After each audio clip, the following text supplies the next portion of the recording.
ഞങ്ങളുടെ അപ്പാർട്ട്മെന്റിന്റെ അടുത്തൊരു അപ്പാർട്ട്മെന്റ് ഉണ്ട്. അവിടെ മോന്റെ ഷൂവിൽ പാമ്പ് കയറിയിട്ടോ. അപ്പൊ ഇത് ഹസ്ബൻഡിനോടാണ് വന്ന് പറയുന്നത്. അപ്പൊ ഹസ്ബൻഡ് ഉടനെ തന്നെ കേരള വനം വകുപ്പിന്റെ ടോൾ ഫ്രീ നമ്പറിൽ വിളിക്കുകയും അങ്ങനെ അവർ വന്ന ഉടനെ തന്നെ അത് എടുത്തിട്ട് പോവുകയും ചെയ്തു. അപ്പം അതിന് ടോൾ ഫ്രീ നമ്പർ ഞാൻ ഇതിൽ കൊടുത്തേക്കാം. വേറെ അടിയന്തര നമ്പറുകൾ എന്ന് പറഞ്ഞാൽ 1926 ഉണ്ട്, അതുപോലെ 1070 ഉണ്ട് കേട്ടോ. ഇത് വനം വകുപ്പിന് മറ്റ് അടിയന്തര നമ്പറുമാണ്. ഇത് 24/7 നമുക്ക് ലഭ്യവുമാണ്. സർപ്പ എന്നുള്ള ആപ്പ് ഉണ്ട്, അതും നമുക്ക് പ്രയോജനപ്പെടുത്താം. അങ്ങനെ നമുക്ക് നെറ്റിൽ സെർച്ച് ചെയ്ത് കഴിഞ്ഞാൽ നമുക്ക് ഇതുമായിട്ട് ബന്ധപ്പെട്ട നമ്പറുകൾ അവൈലബിൾ ആണ്. അപ്പൊ നമുക്ക് ഉപയോഗിക്കാൻ സാധിക്കും. അപ്പൊ ഇതൊക്കെ എൻ്റെ ഒരു പുതിയ അറിവായിരുന്നു. അത് നിങ്ങളോടും ഷെയർ ചെയ്യണമെന്ന് തോന്നി. ഈ കാലഘട്ടത്തിൽ അനിവാര്യമാണെന്ന് തോന്നിയത് മാത്രമാണ് ഞാൻ ഇങ്ങനെ ഒരു വീഡിയോ ഇടുന്നത്. കാരണം എനിക്ക് ഏറ്റവും പേടിയുള്ള ഒരു സാധനമാണ് കേട്ടോ ഈ പാമ്പ് എന്ന് പറയുന്നത്. ഇതിനുവേണ്ടി നമ്മൾ എടുക്കേണ്ട മുൻകരുതലുകൾ എന്തൊക്കെയാണ്? പരിസരം വൃത്തിയായി സൂക്ഷിക്കണം ഒന്നാമത്. അതുപോലെ തന്നെ ചെറിയ കുറ്റിച്ചെടികൾ ഉണ്ടാവാം, പുൽത്തകിടികൾ ഉണ്ടാവാം. അതുപോലെ നമ്മൾ മൺപ്ലാന്റ് പോലുള്ള ചെടികളൊക്കെ വീടിനുള്ളിലേക്ക് ഭംഗിക്ക് വേണ്ടി ചെയ്തിട്ടുണ്ടാകും. അതൊക്കെ ഒന്ന് വൃത്തിയായി വെട്ടി സൂക്ഷിക്കുക. വെട്ടിക്കളഞ്ഞാലും കുഴപ്പമില്ല ഈ സമയങ്ങളിൽ.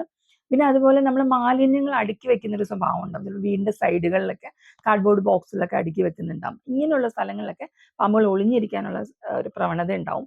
അതൊക്കെ സമയാസമയങ്ങളിൽ ഡിസ്കാർഡ് ചെയ്യുന്നത് ഏറ്റവും നന്നായിരിക്കും. അപ്പം ബേസ്മെന്റ് ഭാഗങ്ങൾ, അതുപോലെ മതിലുകളുടെ വിള്ളലുകൾ, ഇടയ്ക്ക് ചെറിയ ഹോളൊക്കെ ഉണ്ടാവുമല്ലോ, അങ്ങനെയുള്ള സ്ഥലങ്ങൾ, അതുപോലെ തറ ഭാഗങ്ങൾ, നമുക്ക് എപ്പോഴും ഈ വീടിന്റെ കതകുണ്ടല്ലോ അതിങ്ങനെ തറയിൽ ചിലപ്പം മുട്ടാണ്ടിരിക്കുന്ന ഒരു അവസ്ഥയൊക്കെ ഉണ്ടാവും. അപ്പൊ അങ്ങനെയുള്ള ഭാഗങ്ങളിലൊക്കെ നമുക്ക് സ്റ്റീൽ ഷീറ്റ് ഒക്കെ കിട്ടും. അതൊക്കെ ഒന്ന് വെച്ച് കവർ ചെയ്യുന്നത് നന്നായിരിക്കും. ഈ ലാൻഡ്സ്കേപ്പ് ഭാഗങ്ങളിൽ നമ്മൾ ലോണൊക്കെ ചെയ്യുന്നവരുണ്ടാവില്ല വീടിന്റെ മുമ്പിലൊക്കെ. അപ്പൊ അമിതമായി വെള്ളം ഒഴിച്ചിട്ട് അവിടെ ഇങ്ങനെ എപ്പോഴും ഈർപ്പം നിർത്താതിരിക്കുക. എപ്പോഴും ഈർപ്പമുള്ള ഭാഗത്തേക്കൊക്കെ ഈ ചൂടുള്ള സമയത്ത് പാമ്പുകൾ ആകർഷിക്കപ്പെടുന്നത്. രണ്ടാമത്തെ കാര്യം, ഈ സമയത്ത് ഒരു അപകടം എന്ന് പറഞ്ഞാൽ ചൂടുള്ള സമയത്ത് ഇത് മാളത്തിൽ നിന്ന് ഇറങ്ങാനൊരു സാധ്യതയുണ്ട്. അതുപോലെ തന്നെ ഇതിൻ്റെ ഒരു എന്താ പറയാ, കുഞ്ഞു പാമ്പുകൾ ഉണ്ടാവുന്ന സമയം കൂടാണ്. അപ്പൊ ഈ കുഞ്ഞു പാമ്പുകളെ സംബന്ധിച്ച് ചെറിയ ദ്വാരത്തിൽ കൂടെ ആയാലും അത് ഉള്ളിലേക്ക് വരാനുള്ള സാധ്യതകളുണ്ട്. പിന്നെ പൂച്ചകളെയൊക്കെ വളർത്തുന്നതാണെങ്കിൽ, ഈ പൂച്ചകൾ വളർത്തുമ്പോൾ അതിന്റെ ഒരു അപകടം എന്ന് പറയുന്നത്, പൂച്ചകൾ അപ്പോഴും പിടിച്ചാൽ തന്നെ അപ്പോഴും കൊല്ലില്ല. അതിനെ വെച്ചിങ്ങനെ കളിപ്പിച്ച് അതിനെ ഒരു ഇതാക്കിയിട്ട് ചിലപ്പോൾ അതും കൊണ്ട് നമ്മൾ വീടിനുള്ളിലേക്ക് വരാൻ സാധ്യതയുണ്ട്.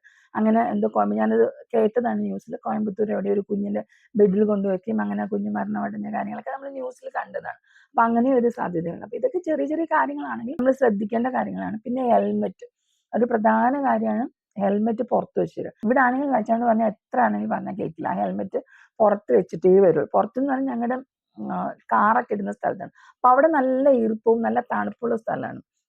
അപ്പൊ ദയവേത് ഹെൽമെറ്റ് ഇത്യാദി സാധനങ്ങൾ പുറത്ത് വെക്കാതിരിക്കുക. ഇനി പുറത്ത് വെക്കുന്നവരാണെങ്കിൽ അത് ധരിക്കുന്നതിന് മുമ്പ് ഒന്ന് ക്രോസ് ചെക്ക് ചെയ്യുക. അതുപോലെ ഷൂ ഇങ്ങനെ കൂട്ടി വെക്കാതിരിക്കുക. അല്ലെങ്കിൽ ഷൂ ആണെങ്കിൽ ഇടുന്നതിന് മുമ്പ് അതൊന്ന് ക്രോസ് ചെക്ക് ചെയ്യുക, എന്തെങ്കിലും ഉള്ളിലുണ്ടോ എന്നുള്ളത്.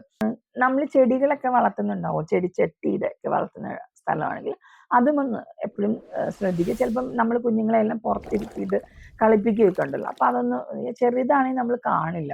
പൂർണ്ണവും മിനുസും അതുപോലെ ഗ്ലാസി ഏരിയാസിലൂടെ ഒക്കെ പല പാമ്പുകൾക്കും സഞ്ചരിക്കാൻ ബുദ്ധിമുട്ടാണ്. അത് വഴുക്കി വീഴുന്ന പോലെ പിടിച്ചു നില്ല, അതിനൊരു ഗ്രിപ്പ് കിട്ടില്ല. ഒരു ട്രാക്ഷൻ ഉണ്ടെങ്കിൽ മാത്രമേ അത് മുന്നോട്ട് നീങ്ങാൻ പറ്റുള്ളൂ. പക്ഷെ ചില പാമ്പുകൾക്ക് ലാസ്റ്റോ ചലനങ്ങൾ ഉപയോഗിച്ച് ലംബവും അതുപോലെ ഗ്ലാസി ഏരിയയിലും സഞ്ചരിക്കാനുള്ള കഴിവുണ്ട്. അപ്പൊ അത് നമ്മൾ മറക്കാൻ പാടില്ല. നമ്മുടെ മനസ്സിൽ എപ്പോഴും എന്തായാലും ഈ ടൈൽസ് ഇട്ട പ്രതലിനും കൊണ്ടൊക്കെ വരില്ല എന്നൊക്കെ ആയിരിക്കും. പക്ഷെ അങ്ങനെയും ഒരു അപകടം ഇതിലുണ്ട്. അതുപോലെ തന്നെ ടൈൽസ് ഇട്ടാലും നമ്മൾ സൈഡിലുള്ള ഇതെന്ന് പറയുന്നത് റഫ് ഏരിയ ആയിരിക്കുമല്ലോ. അപ്പൊ അതിന്റെ ആ റഫ് ഏരിയ, അതിനെ ഓരത്തെന്നൊക്കെ പറയില്ല, അതുവഴി ഇത് സഞ്ചരിച്ച് ഉള്ളിലേക്ക് വരാനും സാധ്യതകളുണ്ട്. അപ്പൊ അത് നമ്മുടെ മനസ്സിൽ നിന്ന് നമ്മൾ മറന്നു പോകരുത്. നമ്മളൊരു സ്റ്റെപ്പ് ഇറങ്ങി പോകുമ്പോഴും ഒരിക്കലും ആ സ്റ്റെപ്പിന്റെ എഡ്ജിലുള്ള ഭാഗങ്ങൾ എപ്പോഴും ഒന്ന് സൂക്ഷിച്ച് വേണം സ്റ്റെപ്സ് ഇറങ്ങി പോകാനായിട്ട്. രാത്രി കാലങ്ങളിൽ സഞ്ചരിക്കുന്നവരൊക്കെയും ഒരു ടോർച്ച് കരുതുന്നത് നന്നായിരിക്കും ഈ സമയങ്ങളിൽ. അടച്ചിട്ട മുറികൾ, അതുപോലെ ചിലപ്പോൾ നമ്മൾ ലീവിനൊക്കെ പോയിട്ട് കുറച്ച് നാൾ കഴിഞ്ഞ് വരികയാണെന്ന് ആ സ്ഥലങ്ങളിൽ, അധികം ആളനക്കമില്ലാത്ത സ്ഥലങ്ങളിൽ, പിന്നെ നമ്മൾ എടുക്കാണ്ട് വെച്ചിരിക്കുന്ന പാത്രങ്ങൾ, അങ്ങനെയുള്ള സാധനങ്ങളൊക്കെ പെരുമാറുമ്പോഴത്തേന് കുറച്ചൊന്ന് ശ്രദ്ധിച്ച് ചെയ്യുക. കാരണം അങ്ങനെയുള്ള സ്ഥലങ്ങളിലൊക്കെ ആണല്ലോ ഇത് വന്ന് ഒളിഞ്ഞിരിക്കാനുള്ള സാധ്യതകൾ കൂടുതലായിട്ടുള്ളത്. കഴിഞ്ഞ ലീവിന് ഞങ്ങൾ ട്രിവാൻഡ്രത്ത് പോയപ്പോൾ തന്നെ സൂ കാണാൻ പോയിട്ടുണ്ടായിരുന്നു. എനിക്ക് പാമ്പിനെ പേടിയായതുകൊണ്ട് ഞാൻ പാമ്പ് കാണാൻ കയറിയില്ല. പക്ഷെ എൻ്റെ മക്കളും മക്കളുടെ കസിൻസും ഒക്കെ കയറിയിട്ടുണ്ടായിരുന്നു. അപ്പൊ കുഞ്ഞുങ്ങൾ പറഞ്ഞെന്ന് പറഞ്ഞാൽ അതിന്റെ വാലില്, ഏത് തരം പാമ്പാണെന്ന് എനിക്കറിയില്ല, അതിന്റെ വാല് ഇത്രയുള്ള ആ വാലിലാണ് അത് അതിന്റെ ഫുൾ വെയിറ്റ് കൊടുത്തിട്ട് ഫുൾ ബോഡി ഇത്രയും നീളം ഉണ്ടെന്ന് പറയുന്നു. ഫുൾ ബോഡി അത് എയറിലാണ് നിർത്തിയേക്കുന്നത്. എയറിൽ നിന്നുകൊണ്ട് മേളിലുള്ള പ്രതലത്തിൽ പിടിക്കാൻ ശ്രമിക്കുക. അതായത് അവിടെ ഇത് കിട്ടിക്കൊണ്ട് മേളിലേക്ക് കയറാൻ ശ്രമിക്കുന്നതായിട്ട് അവർ കണ്ടു പറഞ്ഞു. അപ്പൊ അങ്ങനെയൊക്കെ കയറുന്നുള്ളത് എനിക്കറിയില്ലായിരുന്നു. കുഞ്ഞുങ്ങൾ വന്ന് പറഞ്ഞപ്പോഴാണ് അങ്ങനെയൊക്കെ സംഭവിക്കാന്ന് നമ്മൾക്ക് മനസ്സിലാകുന്നത്. അപ്പൊ നമ്മൾ ഒരു തരം പാമ്പിനെ മാത്രം മനസ്സിലാക്കിക്കൊണ്ട് എല്ലാം അങ്ങനെയാന്ന് വിചാരിക്കുന്നവരുണ്ടാവും. നൂറുകണക്കിന് വിഭാഗങ്ങളും നൂറുകണക്കിന് സ്വഭാവങ്ങളും ഉള്ളതായിരിക്കും. ഇതൊന്നും നമ്മൾ അറിയാണ്ടായിരിക്കും, അവയർനെസ് ഇല്ലാതായിരിക്കും നമ്മൾ പലപ്പോഴും ഇതിനോട് പെരുമാറുന്നത്. പിന്നെ ഇപ്പൊ നമ്മുടെ വീടിനുള്ളിലേക്ക് ഒരു പാമ്പ് കയറില്ല, അല്ലെങ്കിൽ നമ്മളൊരു പാമ്പ് നമ്മൾ കണ്ടു വെച്ചാൽ എന്താ ചെയ്യേണ്ടത്? അതായത് നമ്മൾ പരിഭ്രാന്തരാകാതിരിക്കുക. എന്ന് വെച്ചാൽ കുഞ്ഞുങ്ങളെയും നമ്മൾ വളർത്തുമൃഗങ്ങളൊക്കെ ഉണ്ടെങ്കിൽ അതൊന്നും അവരെ ഒന്ന് അകലം പാലിച്ച് നിർത്തുക. പിന്നെന്താ, നമ്മൾ അങ്ങോട്ട് ഉപദ്രവിക്കാൻ ചെന്നാൽ മാത്രമേ ഒരു പാമ്പ് നമ്മളെ ഉപദ്രവിക്കുകയുള്ളൂ എന്നാണ് ഞാൻ മനസ്സിലാക്കിയിരിക്കുന്നത്. ഒന്നി അതും പേടിച്ചിട്ടായിരിക്കും നമുക്ക് ചെയ്യുക, അങ്ങനെ ഞാൻ കേട്ടിട്ടുണ്ട്. അപ്പം കഴിവതും പരിഭ്രാന്തരാകാതെ ഒരു ശാന്തമായി കൈകാര്യം ചെയ്യാൻ ശ്രമിക്കുക. പിന്നെ ഇത് ഏത് ലൊക്കാലിറ്റിയിലാണ് നിൽക്കുന്നുള്ളത് നമ്മൾ അതിനെ ഒന്ന് നിരീക്ഷിക്കുക. ആ സമയം കൊണ്ട് നമുക്ക് വനംവകുപ്പിനെ വിവരം അറിയിക്കാം. അവരെത്രയും പെട്ടെന്ന് അതിനെ പിടിച്ചുകൊണ്ട് പോകുന്നതാണ്. ഞാൻ അതിന്റെ ടോൾ ഫ്രീ നമ്പറിന്റെ കാര്യങ്ങളൊക്കെ മുന്നേ പറഞ്ഞിട്ടുണ്ട്. അപ്പൊ നിങ്ങൾക്ക് അത് ഉപയോഗപ്രദമാകും എന്ന് ഞാൻ കരുതുന്നു.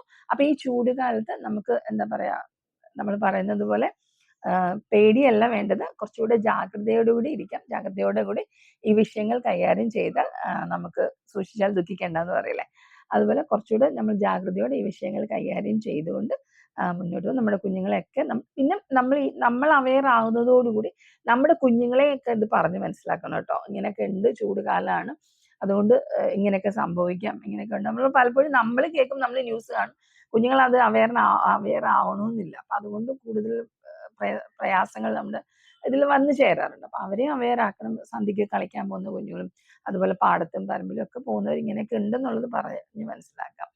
അപ്പൊ എല്ലാവർക്കും ഈ വീഡിയോ പ്രയോജനപ്പെട്ടു എന്ന് ഞാൻ വിചാരിക്കുന്നു. അപ്പൊ അടുത്ത വീഡിയോയിൽ കാണുന്നത് വരെ ബൈ.